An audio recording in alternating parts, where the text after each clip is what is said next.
नमस्कार, आप देख रहे हैं टीवी 9 राजस्थान। मैं हूं अम्बेश श्रीवास्तव और ये 8 PM शो। आज एक बार फिर 8 PM में बात सचिन पायलट की। कल हमने बात करी थी किस तरह उनको कांग्रेस ने केरलम का चुनाव की जिम्मेदारी दे रखी है, वो सक्रिय हैं, वहाँ पर एक्टिव हैं।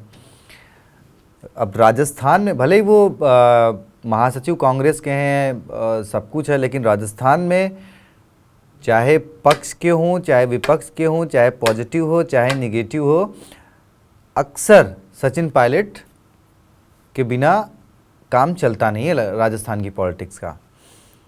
शंकर सिंह बोरा बीजेपी यूथ विंग के नेता हैं, राजस्थान में थे, टोंक में थे, और टोंक वो जगह है जो सचिन पायलट का गढ़ है, जहाँ से वो विधायक हैं।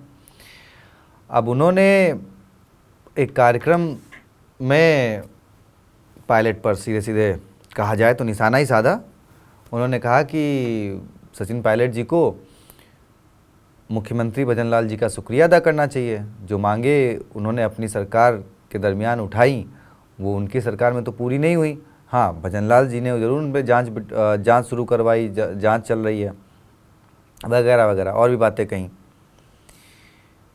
तो अब पहले तो समझेंगे कि आखिर सचिन पायलट की वो मांगे क्या थी, और उसके बाद बात करेंगे कि क्या सचिन पायलट के बिना राजस्थान में किसी मतलब विपक्षी नेता सचिन पायलट को इतना याद क्यों करते हैं।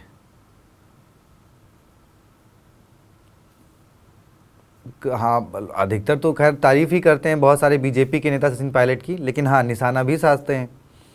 राज्यवर्धन सिंह राठौर का मैंने एक इंटरव्यू देखा था, क्या ज़बरदस्त उन्होंने खैर तारीफ में बातें कही थी, वो बात अलग है। खैर चलिए बात करते हैं इस पर कि सचिन पायलट कि वो कौन सी मांगे थी जो भजनलाल शर्मा जी पूरा कर रहे हैं, और अगर पूरा कर रहे हैं तो फिर शुक्रिया अदा करना चाहिए क्या वाकई में। तो चलिए आपको बताते हैं। दरअसल देखिए, सचिन पायलट 2014 से लेकर 2020 तक कांग्रेस के प्रदेश अध्यक्ष थे राजस्थान में। 2014 से लेकर 2018 तक वसुंधरा राजे की सरकार थी, कांग्रेस विपक्ष में थी।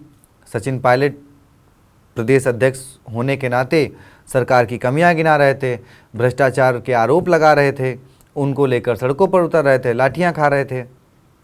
ये सब कुछ घटनाक्रम चल रहा था। उसके बाद 2018 में सत्ता परिवर्तन होता है। कहा जाता है कि भाई सचिन पायलट का जो संघर्ष था उसका नतीजा था कि राजस्थान में 163 सीटें जीत कर आने वाली जो बीजेपी वसुंधरा राजे के नेतृत्व में जो बीजेपी ने जीते थे, वो 5 साल में ही जो है 73 पे सिमट गई।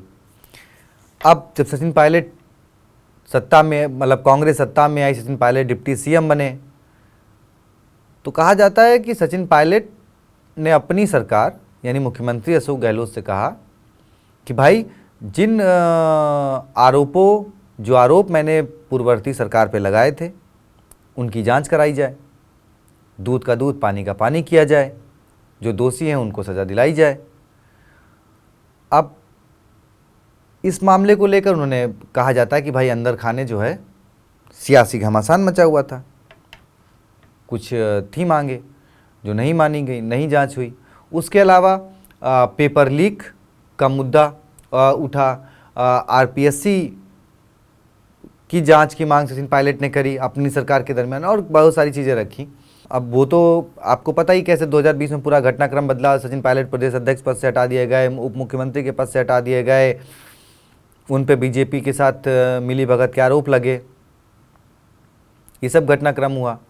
लेकिन पूरे 5 साल में अशोक गहलोत की सरकार ने सचिन पायलट के द्वारा रखी गई किसी भी बात, किसी भी मांग को स्वीकार नहीं किया। यहाँ तक कि सचिन पायलट ने तो एक प्रेस कॉन्फ्रेंस करके सचिन पायलट ने भी मिली भगत का आरोप लगा दिया था कि भाई वसुंधरा राजे और अशोक गहलोत के बीच सांठगांठ तक की बात कह दी थी उन्होंने। खैर, फिर वही बात, राजस्थान में जैसे सत्ता परिवर्तन होता है, सत्ता परिवर्तन हुआ, बीजेपी की सरकार वापस आई, इस बार मुख्यमंत्री भजनलाल शर्मा बने, और उन्होंने सबसे पहले शुरुआत कर दी पेपर लीक की जांच से। और जब पेपर लीक और RPSC की परतें खुलनी शुरू हुई तो अब तक सैकड़ों गिरफ्तारियां हो चुकी हैं। पेपर लीक माफिया कई गिरफ्तार हुए, कई स्टूडेंट्स गिरफ्तार हुए, डमी कैंडिडेट्स गिरफ्तार हुए, RPSC के सदस्य कई गिरफ्तार हो गए। बाबूलाल कटारा और भी एक दो, और ये कहा जाने लगा कि भाई, तो ये एक्चुअल में पूरा मामला है जो सचिन पायलट ने जब अपनी सरकार के दरमियान मांगे उठाई थी, लेकिन वो नहीं हुई। इस वक्त सरकार कर रही है, लेकिन यहां पर एक पेंच ये भी है। अब कांग्रेस भी आरोप लगा रही है कि भाई ठीक है, आप अगर जांच ही कर रहे हो और जांच आरोप ही लगा रहे हो कांग्रेस पे, तो फिर जरा वसुंधरा राजे सरकार के दरमियान जो पेपर लीक हुए थे उनकी भी जांच कर लो। पिछले 2 साल में जो पेपर लीक हुए हैं या OMR सीट है उनकी जांचें कर लो, पता लग जाएगा, दूध का दूध पानी का पानी हो जाएगा। तो अब पूरा मामला कुल मिलाकर जैसे हनुमान बेनीवाल जी आरोप लगाते हैं कि भाई मिली भगत का है कि तुम आओ सत्ता में तुम खाओ, हम आते सत्ता में हम खाते हैं, जांचों के नाम पे जांचें चलती रहती हैं। तो ये आरोप हनुमान बेनीवाल जी लगाते हैं। खैर फिलहाल सियासी जांचों में अभी तक ऐसा कोई नहीं हुआ कि हाँ किसी बड़े नेता को जेल जाना पड़ा हो या किसी बड़े नेता के खिलाफ अभी तक जांच बैठी हो। हाँ, कुछ अधिकारियों की गिरफ्तारियां हुई हैं, कुछ ऐसे छात्रों की गिरफ्तारियां हुई हैं, कुछ नकल माफियाओं की गिरफ्तारियां हुई हैं, लेकिन कोई बड़ा एक्शन भ्रष्टाचार के मामले में हाँ, भ्रष्टाचार के मामले में एक बड़े नेता, जल संसाधन मंत्री जरूर जेल में है, लेकिन उसके अलावा फिलहाल कुछ भी ऐसा होता नहीं दिख रहा। खैर, आपको क्या लगता है कि वाकई सचिन पायलट जी जो मांगे रख रहे थे भजनलाल जी वो पूरी कर रहे हैं, तो उनको शुक्रिया अदा करना चाहिए, या फिर ये इन जांचों में भी घपलेबाजी हो रही है? अपनी राय जरूर रखें। बहुत बहुत शुक्रिया, धन्यवाद।